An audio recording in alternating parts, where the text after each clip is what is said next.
নড়িস না তো এত। চুলগুলোকে তো একেবারে কাকের বাসা বানায় রাখছিস। যখন বউ আসবে এটা কাকের বাসা না কোকিলের বাসা কোনো খেয়ালই রাখবে না। বললেই হলো, আমি তোমার ছেলের খেয়াল তোমার থেকে বেশি রাখবো। মাছের ডিম তো দ্রুত থাকার কথা, যেটা আছে সেটা এখন কার পাতে যাবে? আমি খাবো। আমি আগে বলছি আমি খাবো। কাজল তো এবার পরীক্ষায় ডিম পেড়েছে, এই ডিমটা ওর পাতে দাও। তুমি ঠিকই বলেছো বড় মাম, ইলিশের ডিম খাবো দেখি পরীক্ষায় ডিম পেরেছি। আমাদের শুভ্র কিন্তু একদম দাদার মতো হয়েছে। পাগল। ইলিশের ডিমও ভালো লাগে।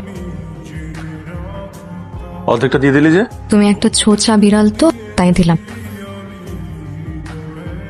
আচ্ছা অসহ্য ভাইয়া, তুমি সব সময় একটা গানই শোনো, বোরিং লাগে না? প্রিয় কোনো জিনিস বোরিং হয় না, প্রিয় সব সময় প্রিয়। যেমন আমার প্রিয় কবিতা হচ্ছে কাজল চোখের মেয়ে, প্রিয় খাবার ইলিশ, আর প্রিয় মানুষ প্রিয় মানুষ নাই। তবে এটা জানি, কোনো এক পূর্ণিমা রাতে আমি থমকে থাক মেয়েটার দিকে তাকিয়ে বলবো, শোনো কাজল চোখের মেয়ে, আমার দিবস কাটে বিবশ হয়ে তোমার চোখে চেয়ে, তুই তাকালে থমকে থাকে আমার বুকের বাপাস। একটা জিনিস খেয়াল করেছো, কবিতার শেষ দুইটা লাইন, তুই তাকালে থমকে থাকে আমার বুকের বাপাস। তার মানে তোমার জীবনে যে প্রিয় মানুষটা হবে সে একটা তুই হবে, তুমি না। তাই তো? তুমি না খুঁজে একটা তুই খুঁজছো।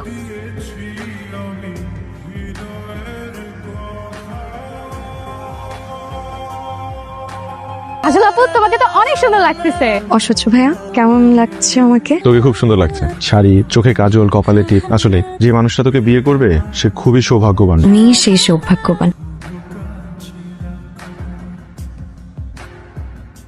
বিশিষ্ট ইলিশ খোরের জন্য ইলিশের আচার। তুমি যাকে সবচাইতে বেশি অবহেলা করো সেই মানুষটি তোমার খেয়াল সবচাইতে বেশি রাখে। হ্যালো অসহ্য ভাইয়া, তোর ইলিশের আচার দিয়ে খিচুড়ি খাচ্ছি। নিশ্চয়ই ভালো লাগছে না? দারুণ হয়েছে, দারুণ। এত মজা হয়েছে যে আমি 3 নাম্বার প্লেট খিচুড়ি খাচ্ছি। শেষমেশ তুই আমার কাছ থেকে প্রশংসাপত্র পেয়ে গেলি। শুধু প্রশংসা করলেই হবে না, কালকে আমি তোমার ক্যাম্পাসে আসবো, তুমি আমাকে ফুল কিনে দিবা, আমাকে ফুচকা খাওয়াবা, আমার সাথে 1 ঘন্টা রিক্সায় ঘুরবা। আচ্ছা যা, তোর জন্য রাজি হয়ে গেলাম।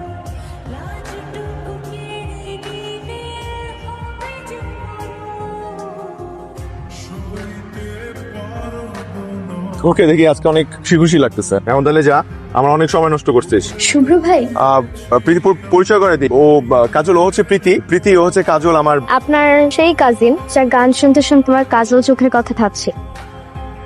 তুমি এগুলো বলতেছো কেন? ও যদি আবার বাসায় গিয়ে বলে দেয়? এত ভয় তো কাজের চোখে মেয়ে সামলাতে পারবে। আমি তাহলে ওকে একটু বিদায় দিয়ে আসি। কাজল, তুই তাহলে বাসায় যা। প্রীতি আমার ক্যাম্পাসে জুনিয়র, বুঝছি? ও একটা অঙ্ক বুঝতেছে না, অঙ্কটা বুঝাই দিতে একটু সময় লাগবে। ঠিক আছে, অঙ্কটা বুঝিয়ে দাও। যা তাহলে।